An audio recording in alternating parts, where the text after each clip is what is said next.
What's good, everybody? I'm Brandon. Hey, bro, today I'm about to do a video from Watch Mojo. This one right here is titled Top 10 Funniest Family Guy.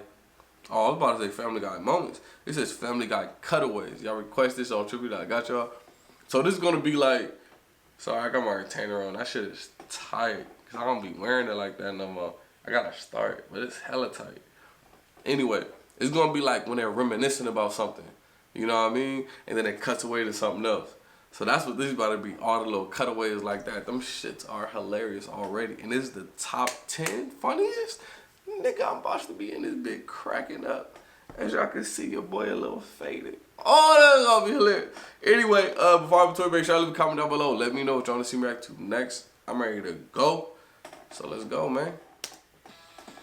This is almost as entertaining as the time we made that countdown video. Welcome to Watch Mojo, and today we're counting down our picks for the top 10 funniest cutaway scenes on Family Guy.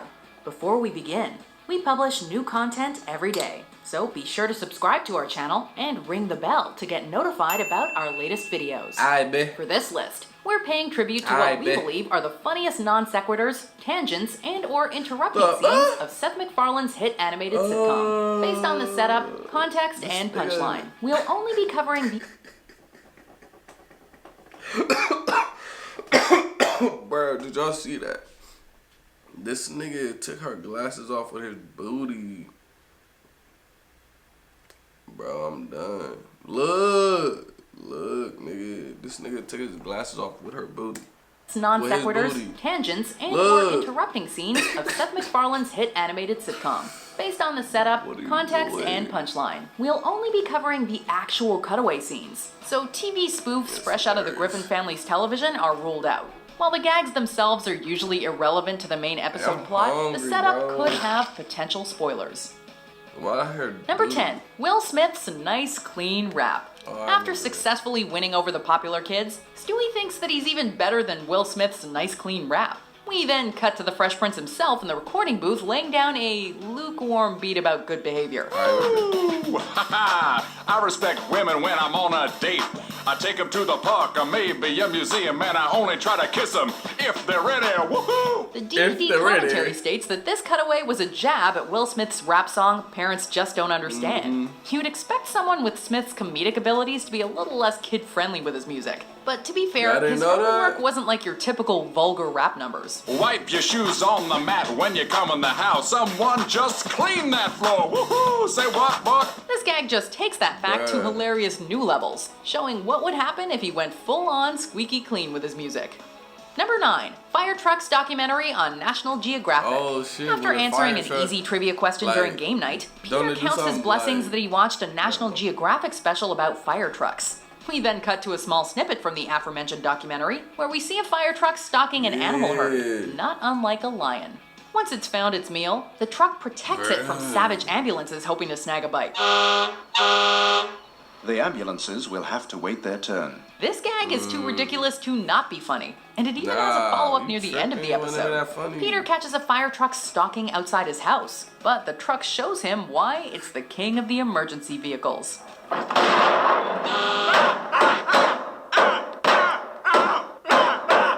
Number 8, Stubborn as a Mule. Once the Griffins arrive in Texas, Brian warns the family that Texans can be as stubborn as a mule. Nope, sorry, Kevin Bacon wasn't in Footloose. To emphasize his point, we're then shown a cutaway of a mule arguing with a friend, refusing to admit that Kevin Bacon was in 1984's Footloose, even though he totally was. Exactly. His friend tries to make him see reason, but the mule is not having any of it. He constantly blocks out the protest and ends the argument in the loudest way possible. Everyone knows Kevin Bacon was a star of Footloose. It was a huge movie. He was the lead. Not only does the cutaway end hilariously, it's also relatable for anyone who's had to deal with that one jerk who can't stand being wrong about anything, facts or no facts. Number 7, Robert Loggia at the airport. What's worse than having to wait in line? How about waiting behind someone who's taking way too long at the check-in clerk? May I have your name, please? Robert Loggia. Can you spell that for me? Certainly. That's Robert Loggia. R as in Robert Loggia.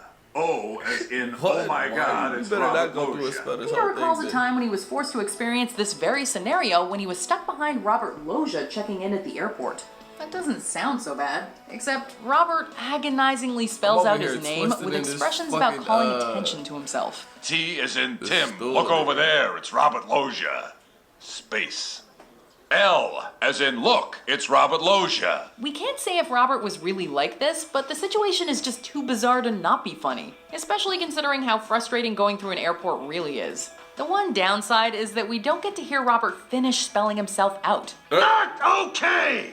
Number 6, Stewie's relaxation spot. Before the Griffins head out for a relaxing weekend, Stewie thinks back to his personal favorite relaxation spot. We then immediately cut to the toddler dancing shirtless at a nightclub, surrounded by muscular, also shirtless men with high-energy music blasting through the speakers. I know the guy that owns this place! You can go ahead and say what it is. The major punchline of this gag You can say what it is, man. Is it Stewie's ambiguous sexuality, or is it the fact that he finds relaxation in a crowded nightclub with loud thumping music?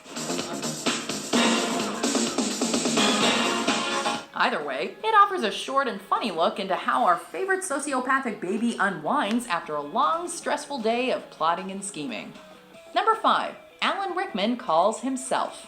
While waiting for Cleveland, Peter remarks that his beer looks lonelier than Alan Rickman's answering machine. Immediately, we cut to said answering machine, where Alan Rickman calls himself for a few friendly reminders. What? Hello.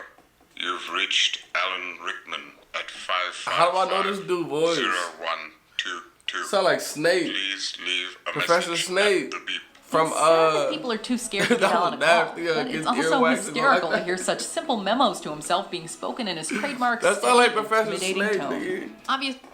Tell me that ain't sound like, look, it is. They about to go show Harry Potter.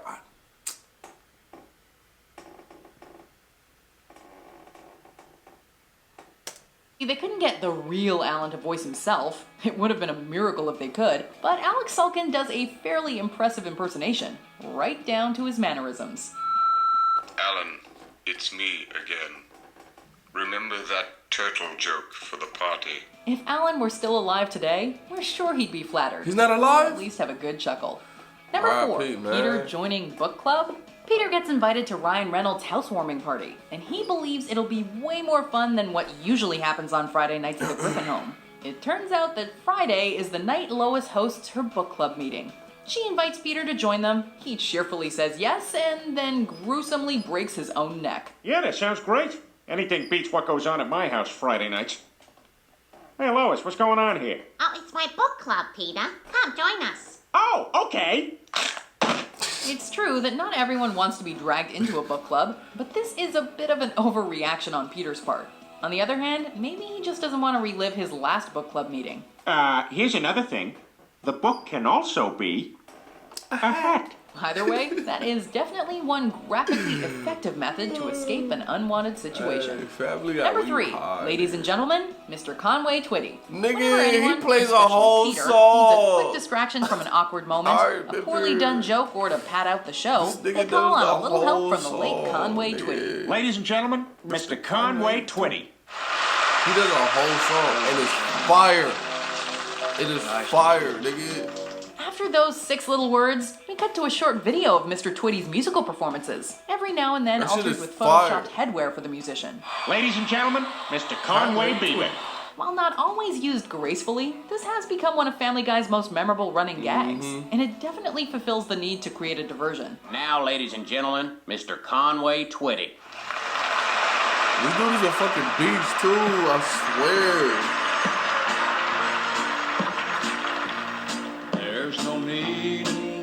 See, this dude is a beast. It could also be seen as a funny tribute to the departed musician, though Mr. Twitty might not see it that way. Conway Twitty says cut it out. Just write a joke. Number 2, Peter's Life, narrated by Peter. When Peter worries about Chris's new phase, Lois and Brian remind him of one of his own previous stages, when he spent 2 weeks narrating his own life. I looked with a grimace at the questionable meal Lois had placed in front of me. Of course, I'd never tell her how disgusted I was with her cooking, but somehow I think she knew. We then cut to this aggravating phase in action, as Peter narrates while eating dinner with Lois, only to hurt her feelings with some rather insensitive storytelling. Lois rightfully cleans his clock, only for him to wake up hours later and pick up where he left off. I awoke several hours later in a daze. Not only is it humorous to see Karma literally punch Peter in the face, it also shows that he's actually a fairly decent storyteller, if only he could control his own words.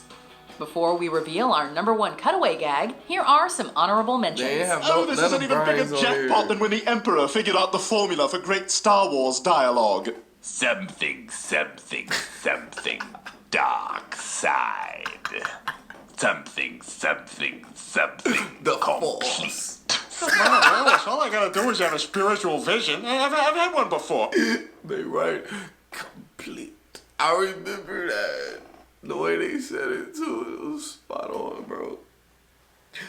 Dark side. Oh my God, Brian, there's a message in my alphabet.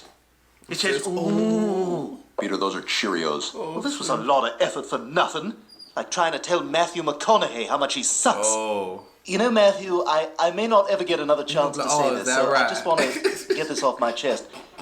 You are just awful. You're one of the worst actors in the history of film, and I think that you need to go away. Oh, thanks, man. The truth is, I spend at least 90% of my year going away, exploring exotic places, having sex with my beautiful girlfriend, just doing sit-ups. #1, Chester Cheetah's addiction. Out of all the food mascots, Chester Cheetah was arguably one of the coolest, until you gave him a handful of Cheetos. Then he was dangerously cheesy. When Stewie thinks himself cooler than Chester, we see a whole new side of our favorite cheetah. One that inhales Cheetos like cocaine and smashes his hand while listening to heavy rock. Oh, God, there is no drummer better than Neil Peart! It ain't easy being cheesy. This is a prime example of one of the show's most hysterical cutaway gags, showing the dark side to our favorite cartoon or TV characters as they become more and more like rundown celebrities than fictional people, further proving that we really have lost those good old-fashioned values. Chester the Cheeto cat, whoever, got all the drip, nigga. Drip, drip, drip, ice on wrist. That boy was dripping. Hey, man. Good video from Watch Mojo. Hilarious cutaways. Family Guy. You already know. To me, Family Guy is top 5 cartoons. Easy, nigga. Easy. Top 5 funniest shows, too. Easy, nigga. In my opinion. But anyway, great video. Let me know what y'all thought down in the comments. Don't forget, like, comment, subscribe. See y'all next time.